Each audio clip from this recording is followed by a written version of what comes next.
This is The Good Government Show. I almost went to grad school for archaeology, decided to go to law school instead. The largest Clean Air Act civil penalty in the history of federal enforcement. I like to think of the job of the environmental enforcement section as really public health focused. I think you don't do this work if you don't believe in your ability to make a difference and make things better.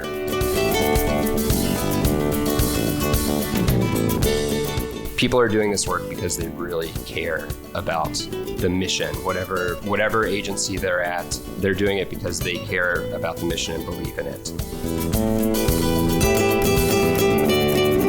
$1,675 million. That's the largest penalty ever won by the U.S. government in violation of the Clean Air Act. Nick McDaniel, a Department of Justice attorney, led a team of engineers and lawyers to secure this massive settlement, and it's a great Good Government in Action story. That's today's episode. Welcome to the Good Government Show. I'm Dave Martin. First, right now, wherever you are, subscribe to our show and follow us on your favorite social media sites. Now that you subscribed, like us and share us. Thanks. All right. Back to our show. I attended the recent Flemming Awards in Washington, D.C., hosted by the National Academy of Public Administration and George Washington University. That's where I met Nick McDaniel, who was an attorney with the U.S. Department of Justice. McDaniel and his team discovered that a diesel engine manufacturer created a defeat device to alter emission outputs. That's a Clean Air Act violation. It was a lot of work, a lot of investigations, and ultimately a landmark settlement. That's good government at work. Another part of Nick McDaniel's story is his work in government, where he worked and what he did. Listen to what he says about the people he worked with, and you'll hear why he's no longer working for all of us in federal government. People like Nick McDaniel work unheralded in government. When we lose people like them, we all lose. Listen to his story. So coming up, Flemming Award winner and former Justice Department attorney, Nick McDaniel.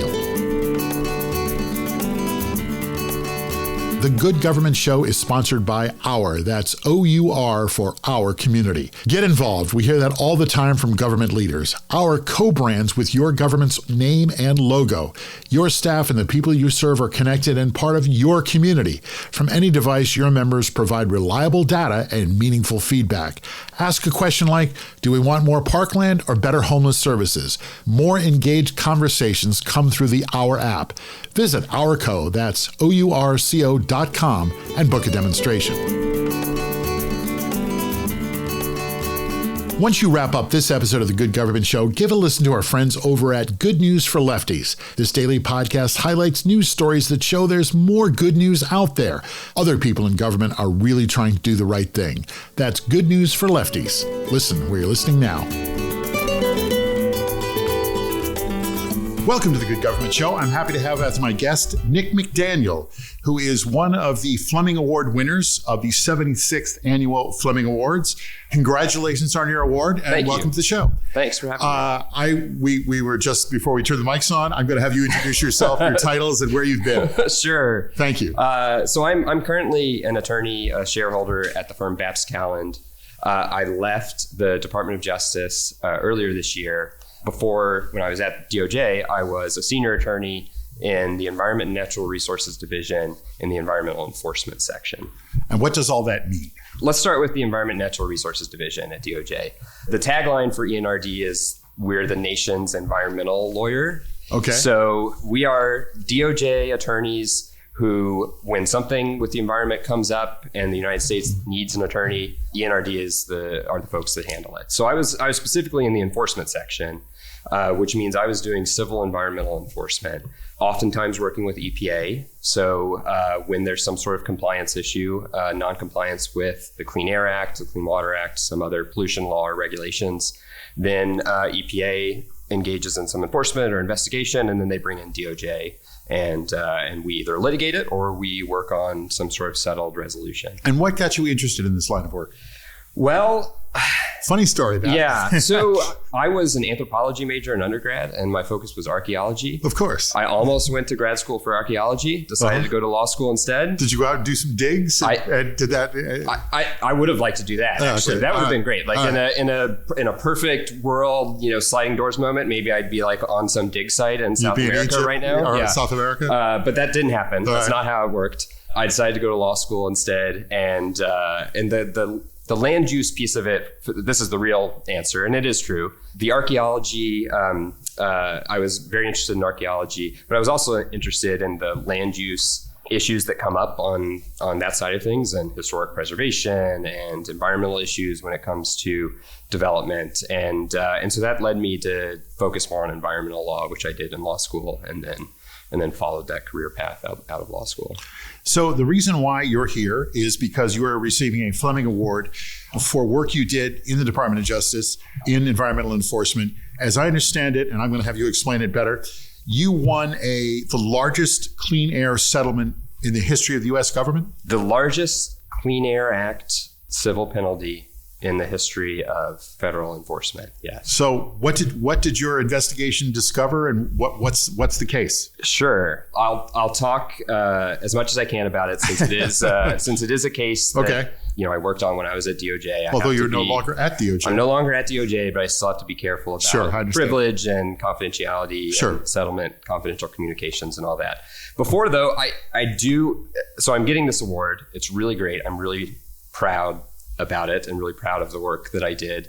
It also is a little bit uncomfortable sometimes because you get asked questions like you asked about, like, tell me about your investigation. Yes. And the real answer is this was a massive team of people from EPA and DOJ working on this. And I was a piece of it, and I am proud of the work that I did, and I was an important piece of it.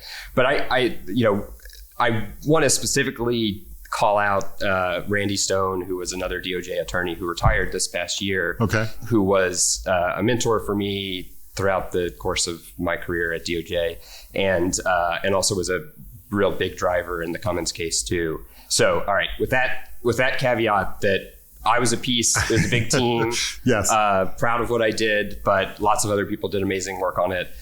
I'll talk a little bit more about it now. So EPA has a lot of regulations that deal with mobile source emissions. So I'll try to talk at most basic level I can. Please. Vehicles obviously emit stuff from the tailpipe. EPA has standards that those engines have to meet in terms of emissions, in terms of nitrogen oxides, so NOx. So that's a big one, and that's the one that mattered for the Cummins case. So EPA regulates NOx out of the tailpipe.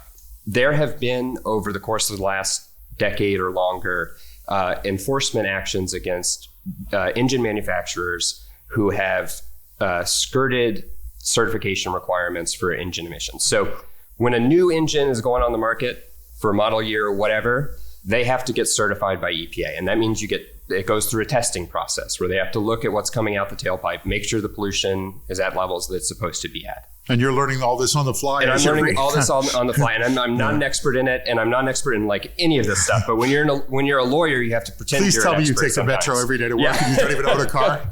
Right. I have a plug-in hybrid. So there have been problems in the past with engines that have something called defeat devices in them. And that means that they function a certain way during EPA's certification process for the engines. But then when you get out in the real world and they're driving up and down hills and they're towing other stuff, they're doing other things, they function very differently. And so their pollution control during the test is one way, and their pollution control outside of the test is another way. And that's a problem. So EPA has identified that, and there have been other enforcement actions against engine manufacturers before. Volkswagen was one of the first ones and one of the biggest. Right. And I worked on a case against Cummins. Cummins makes diesel engines that go on a lot of different things. This case involved almost 1 million engines that went in Dodge 2500 and 3500 Ram trucks. 2500 and 3500. These are the big trucks that that cities use. They're the big trucks. They're not your semis, right? But they're your big trucks, bigger than pickup trucks. That haul trailers. They're bigger than your standard pickup trucks. Okay. And so there were almost a million that were ultimately implicated in this enforcement action. So EPA identified a problem, potential defeat device in the software, the way the software works. So EPA started that investigation. At some point, kicked it over to DOJ to bring an enforcement action. And so we had to get under the hood, so to speak, I guess, and figure out what the problem was with these engines. What's going on in the software that's causing these problems and that counts as this defeat device, which is not allowed. Answer as much of this as you can. Are you finding bad faith or are you finding mistakes? I can answer very little of that, what I would say. Let me answer... Let me answer in a very lawyer way, which is... All right, go ahead. Which is, I worked on a lot of different cases when I was at DOJ.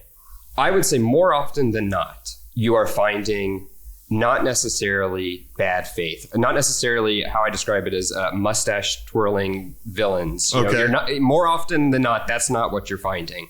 But what you are finding is sloppiness or lack of focus on compliance, lack of commitment to maintaining compliance, and those things add up to a situation where you have serious non-compliance issues that have to be addressed. $1.6 billion was paid to the government in penalties.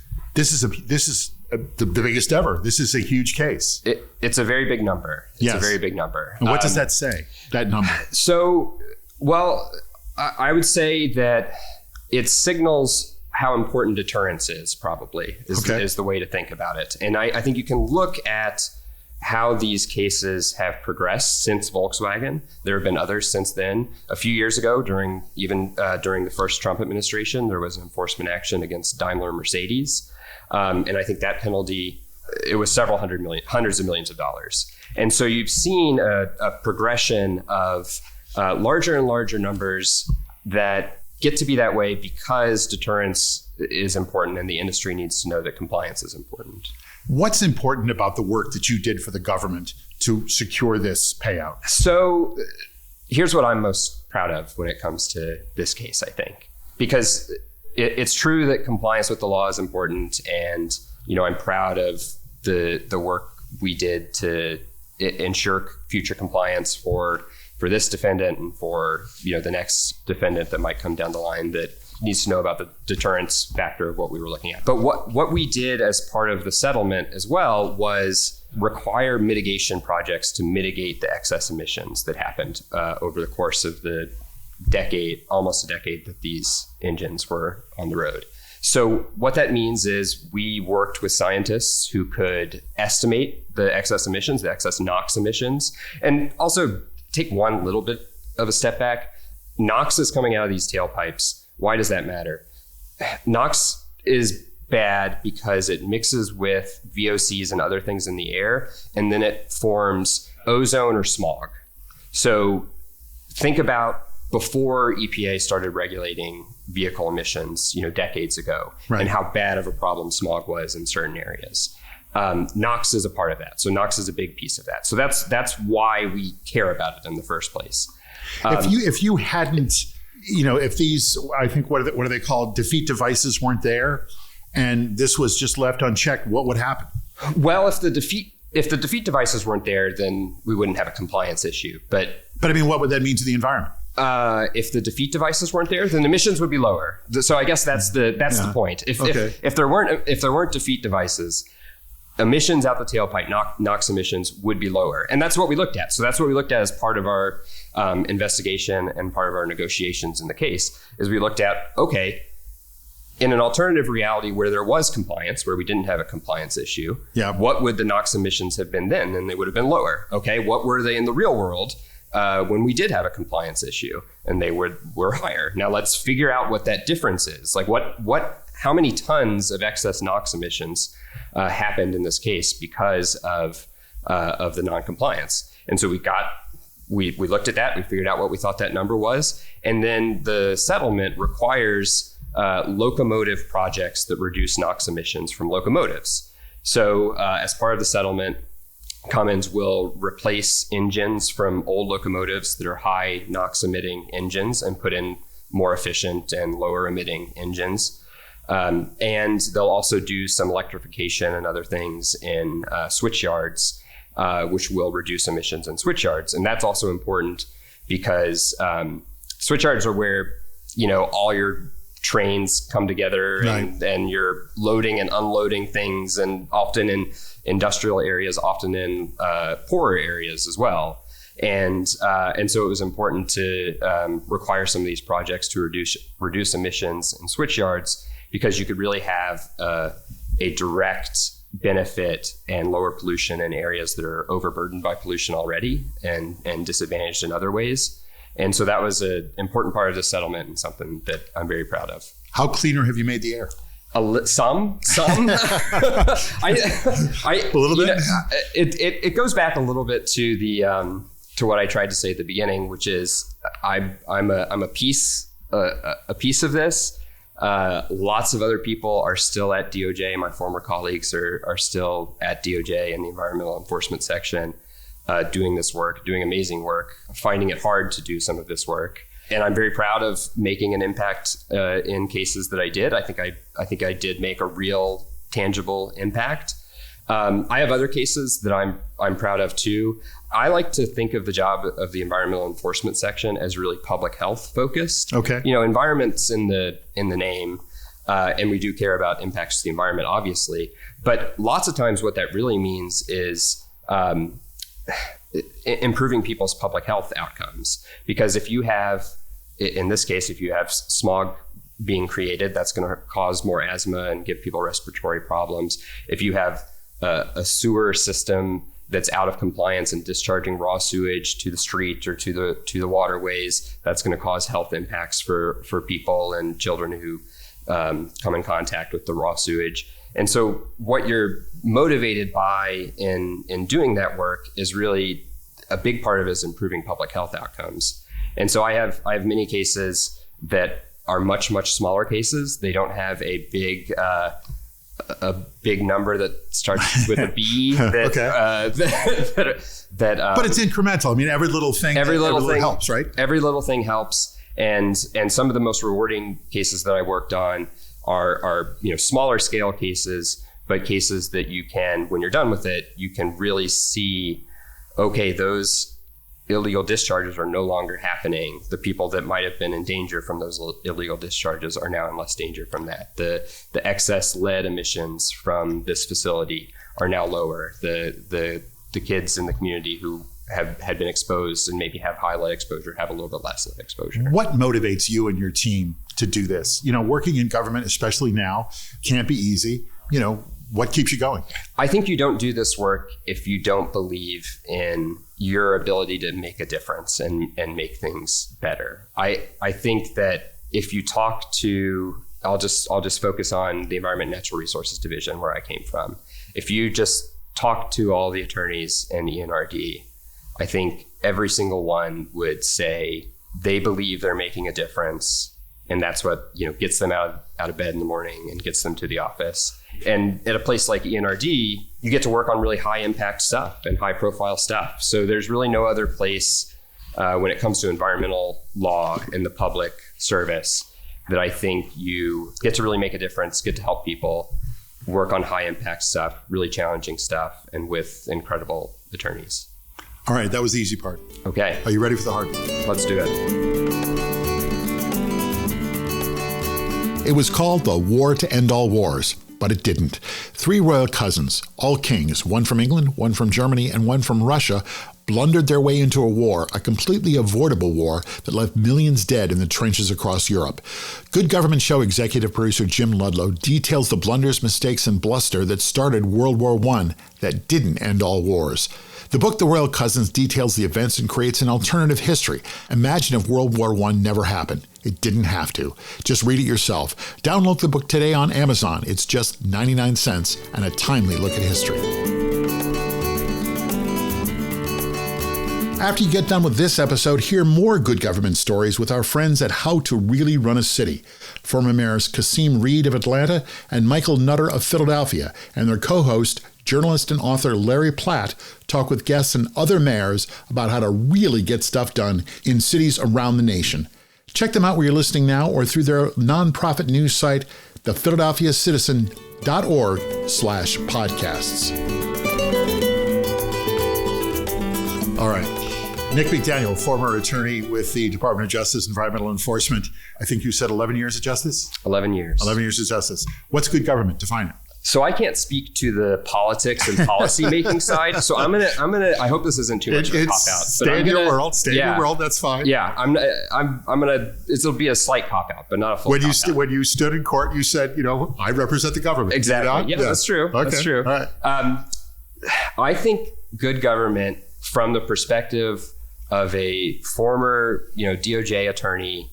I'd answer it from the perspective of a government worker who I think is doing like the day-to-day work of government. Yep. And I think it's about problem solving first and foremost. And within whatever your role is, it's identifying problems that you think you can make better and have a solution to. And sometimes working on very long-term projects to get to the finish line on those problems, but always keeping in mind throughout that work, what is the actual solution that you're trying to get to, and how are you going to get to it to improve people's lives, hopefully.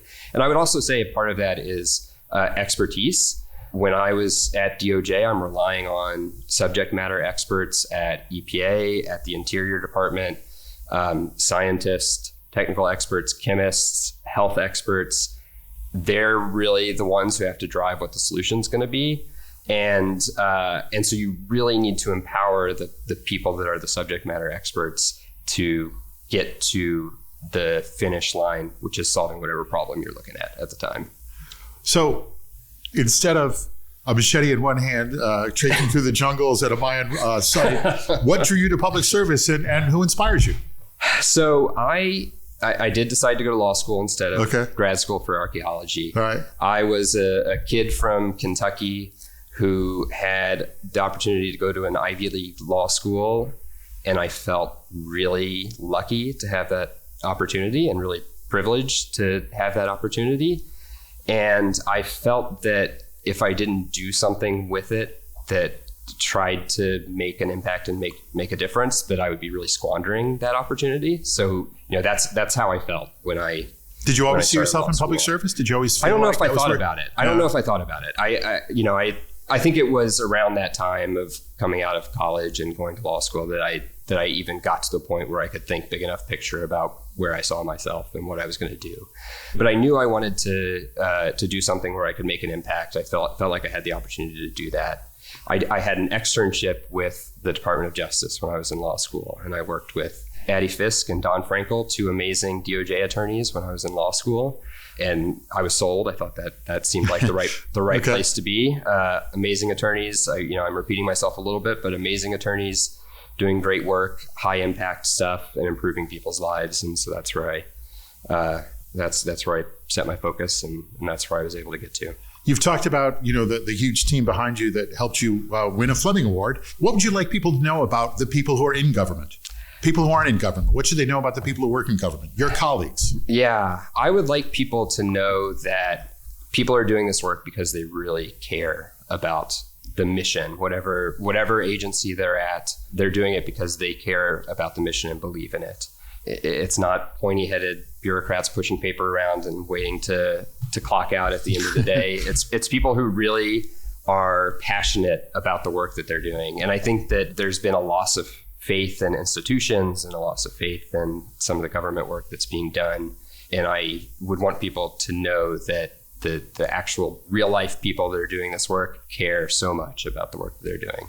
What was the best part about being an enforcement officer and lawyer in the Department of Justice in the environmental area? Besides the great people I worked with, that's number one. Great colleagues. I really enjoy the science part of it and pretending that I can know. Pretending to be a scientist? Yes, pretending to be a scientist. Okay. Scientist. Not really, but kind of. So when we would go on facility visits to go to the steel facility or the coking plant, and you talk to the engineers and you talk to the EPA scientists about what's going on. I really love that part of it. And part of your job as an attorney is to try and digest that and understand it, and then be able to relay it in a way that's understandable to the public or to the court if you're in court. So that was always fun for me to get under the hood and try to understand the science and engineering. What do you do for fun? I grow bonsai trees. That's one thing that I do. No kidding. Yeah, I grow bonsai trees. So we're didn't see that coming. Yeah, we're here in DC. All right. DC has a beautiful arboretum. It also has an incredible bonsai exhibit that's part of the arboretum. And so when I moved here 11 years ago, at some point I visited it. They captured my imagination a little bit, and so I've grown trees, and that's been a hobby of mine for 6 or 7 years. During the pandemic, it kind of it exploded and got a little bit out of hand. Honestly, I probably have too many trees at this point, but I like the horticulture aspect of it. I like. So it goes back to the science thing. Yeah, I guess so. All right. I guess so. I usually ask this question of mayors, but I'll ask you anyway. We're here in DC. You grew up in Kentucky. If we were going to go out somewhere, where would we go? What would we have? What's your favorite meal for your home or now that you're here in Washington? Oh my gosh! Oh yes. Geez. Yes. Okay. Mayors love this one. Yeah. Oh yeah. They have one handy. Like they have an answer ready to go. Uh-huh. I have to think about it. I think there's a great ramen spot here in DC, Bantam King. Okay. Bantam King is a great ramen spot. Ramen, okay. Yeah, and they do chicken ramen. Like they do other stuff too, but they do a lot of chicken and chicken ramen. Great spot. By our old offices at DOJ back 8 or 9 years ago, but that was a spot we always like to frequent. Looking at DOJ, what do you think the most impactful thing that you did was? It's the Good Government show, so we always like to end with good government ideas. I am really proud of some of the sewer enforcement work that I did personally and that my group at DOJ did as a whole. Do you know how many mayors have talked to me about sanitation and sewage? It's so important. Yes, it is. My son and you don't get the big rollout and the big opening for that either. Exactly. Yeah. No, my son and wife make fun of me because we'll be somewhere and just having small talk with someone and I'll be talking about sewer systems because I think it's fascinating and it's super, super important for people's lives. I mean, it's just one of the things that impacts people directly. And so there have been a lot of enforcement work by DOJ and EPA to improve sewer systems, improve their functioning, limit raw sewage impacts, limit discharges to rivers. It can really revitalize communities. You know, you can have the recreation and river walks that a lot of communities want to have. And then just from a health perspective, it really improves people's lives too. So I'm really proud of some of that work. Nick McDaniel, the former U.S. Department of Justice, Environment and Natural Resources Division, Environmental Enforcement. Congratulations on your Flemming Award. Thanks for coming on the show and talking to us and giving us a little insight into what people at DOJ do. Thanks for having me. Thank you. Want to hear more about good government? Check out another show I host, Leading Iowa, Good Government in Iowa Cities. I host the show with Brad Kavanaugh, Mayor of Dubuque, Iowa, and the immediate past president of the Iowa League of Cities. Together, we talk to leaders in Iowa cities. We talk about what works and what good government looks like in Iowa. Join us right here where you're listening now. That's Leading Iowa, Good Government in Iowa Cities. I hope you heard this direct from Nick McDaniel's mouth, but it's worth repeating. He said, and I quote, "I want people to know that the actual, real-life people who are doing this work care so much about the work they're doing." End quote. That is public service. When I talk with elected leaders, other people who work in government, often without the news headlines or the big bonus dollars, that's the mindset that shines through in every story we tell. As you heard, those are the people he worked with, and that's what drove him to make the air cleaner and improve all our lives. That's what we want from our public servants, because ultimately, that's good government. Nick McDaniel, unfortunately, is a former attorney with the U.S. Department of Justice in the Environmental and Natural Resources Division. Now he's working at a private law firm. When we lose people like Nick in government, we all lose smart, dedicated, hardworking people who see government service not as a paycheck, but really as a calling, as a mission. Don't take it from me, take it from the Flemming Awards. Well, that's our show. Thanks for listening. Please tell all your friends about Good Government and our show. Don't forget to review us and check out our website, goodgovernmentshow.com, for extras. Help us keep telling stories of good government in action everywhere. Join us again for another episode right here. I'm Dave Martin, and this is The Good Government Show. The Good Government Show is a Valley Park production. Jim Ludlow, Dave Martin, that's me, and David Snyder are the executive producers. Our show is edited and produced by Jason Stershic. Please subscribe, then share us, and like us and review us. That's the best way to make sure we're able to keep telling these stories of our government working for all of us. Then listen to the next episode of The Good Government Show.